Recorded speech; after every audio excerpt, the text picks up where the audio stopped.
साथियों, किस्मत मेरी मुट्ठी में नामक वीडियो में आपका एक बार फिर से स्वागत है। साथियों, पिछले वीडियो में मैंने आपको तालिका के बारे में और प्राणायाम के बारे में जानकारी दी थी।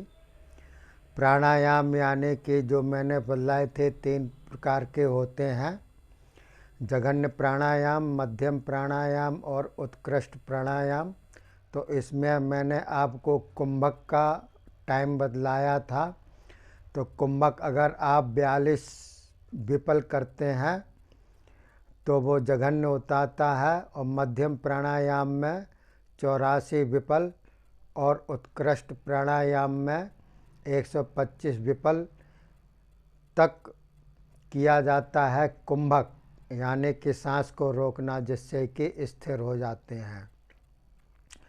इसके अलावा अगर 25 पल तक अगर आप करते हैं इसको तो प्राण स्थिर हो जाते हैं अपनी जगह पर, यानी कि ब्रह्मरंध्र पर।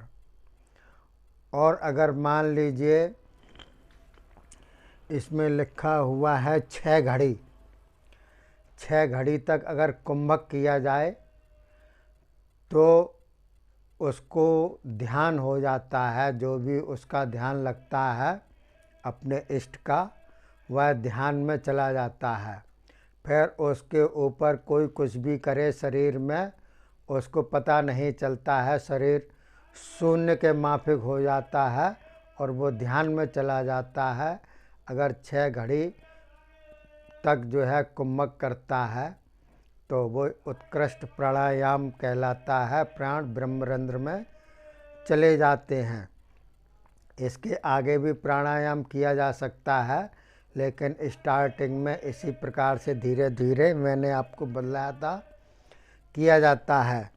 तो देखिए इस तालिका में लिखा हुआ है, ये सारी चीज़ें हठ योग की होती हैं।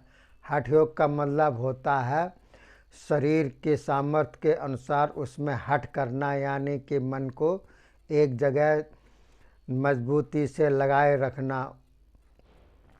तो देखिए हठ योग के जो साधक होते हैं उनके लिए भोजन किस प्रकार से किया जाता है, ये भी एक निश्चित बतलाया है हमारे योगी ऋषियों ने।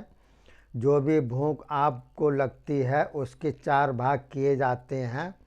तो जिसमें 2 भाग तो पका हुआ भोजन किया जाता है, बचे 2 भाग, तो 2 भाग में से 1 भाग में आप पानी पिएंगे, पानी पी सकते हैं, और 1 भाग खाली रखा जाता है। इस प्रकार से भोजन किया जाता है। और भोजन में कौन कौन सी चीज़ें इस्तेमाल नहीं करनी चाहिए, ये इसके बोर्ड में लिखा हुआ है। देखिए जैसे कि लिखा हुआ है 4 भाग किए जाते हैं, 2 भाग पका हुआ, 1 भाग पानी और 1 भाग खाली। इस प्रकार से करेंगे तो ऊनोदर तप हो जाता है अपने आप ही। बगैर तप किए हुए भी ऊनोदर तप हो जाता है, तपस्वी की श्रेणी में वो आ जाता है। तो देखिए कौन कौन सी चीज़ें नहीं खानी चाहिए। कड़वी चीज़ नहीं खानी चाहिए। नशे की चीज़, कोई सी भी नशे पत्ते की चीज़ नहीं खानी चाहिए जिससे नशा होता है। ज़्यादा खटाई नहीं खानी चाहिए। ज़्यादा चटपटा या मिर्च वाला नहीं खानी चाहिए। लवण युक्त नहीं खानी चाहिए। ज़्यादा गर्म भोजन भी नहीं करना चाहिए। कंदमूल नहीं खाना चाहिए। तिल नहीं खाने चाहिए, जिससे तेल निकलते हैं उनको तिली कहते हैं, और तेल ज़्यादा प्रयोग नहीं करना चाहिए। शहद, मांस और बासी वस्तु नहीं खानी चाहिए। इन चीज़ों का उसको त्याग करना पड़ता है जो तप करते हैं, जो स्वर विज्ञान के क्षेत्र में आगे बढ़ना चाहते हैं। स्वर विज्ञान एक ऐसा विज्ञान है जो हमारे ऋषि मुनियों ने गुप्त रूप से रखा है, क्योंकि इसको जो है हर कोई नहीं कर सकता। इसमें हठ योग भी होता है और इन चीज़ों का परहेज भी किया जाता है, जो कि आजकल के ज़माने में कोई विरले ही कर सकते हैं, जिनको अपना उद्देश्य पूर्ति करनी होती है। और खाने क्या चाहिए, गेहूँ, चावल, ज्वार, बाजरा, मूंग की दाल, उड़द की दाल, दूध, घृत, कम मीठा, सूखी रोटी खानी चाहिए, चिपड़ी हुई रोटी नहीं खानी चाहिए, और भुने हुए चने भी आप खा सकते हैं। कारणवशात अगर कोई मान लीजिए कोई रोग व्याप्त भी हो जाए तो आप कभी कभी सौंठ, पीपल, काली मिर्च, जावित्री आदि का प्रयोग कर सकते हैं। तो इस प्रकार से आप जो है भोजन करिएगा तो जो भी आपकी सामर्थ्य हो, जठराग्नि हो, जितनी भी भोजन की क्षमता हो उसके आप 4 भाग कीजिए, जैसे कि मैंने आपको ब्लैक बोर्ड के माध्यम से समझाया है। तो आप जो है योग की ओर अग्रसर होंगे और उसमें आपका ध्यान भी लगेगा। इधर उधर आपकी इंद्रियां जो भटकती रहती हैं उनमें कंट्रोल होगा, क्योंकि इंद्रियों के अगर वशीभूत आप रहेंगे तो कुछ नहीं कर पाएंगे, सांसारिक प्राणी कहलाएंगे और 84 लाख योनियों में भ्रमण करते ही रहिए आप, उसका कोई अंत नहीं है, क्योंकि ईश्वर की माया बड़ी ही अनंत है। आजकल चल रहा है आपकी पंचमी तो निकल चुकी है, बसंत ऋतु शुरू हो चुकी है। बसंत ऋतु जो होती है, एक ऋतु जाती है और दूसरी ऋतु आती है तो बड़ा ही अच्छा लगता है।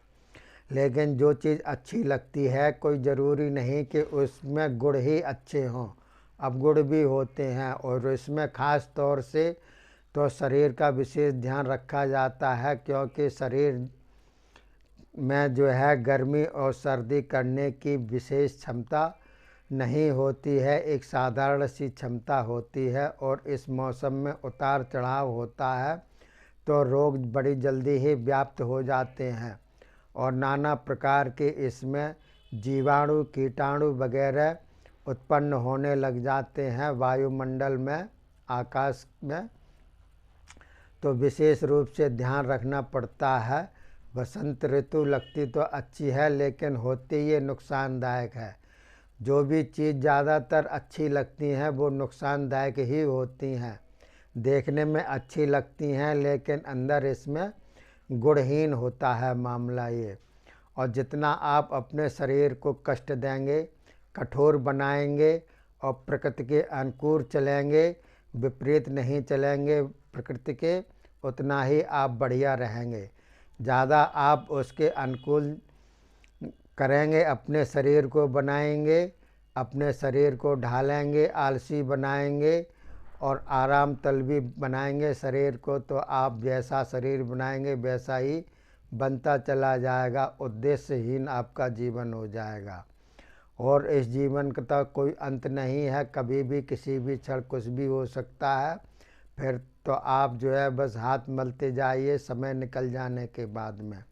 तो देखिए साथियों, मैं आपको बतलाता जाता हूँ, साथ में सचेत भी करता जाता हूँ, जिससे कि आप लाभान्वित हों, औरों को भी आप जो हैं लाभान्वित कर सकें।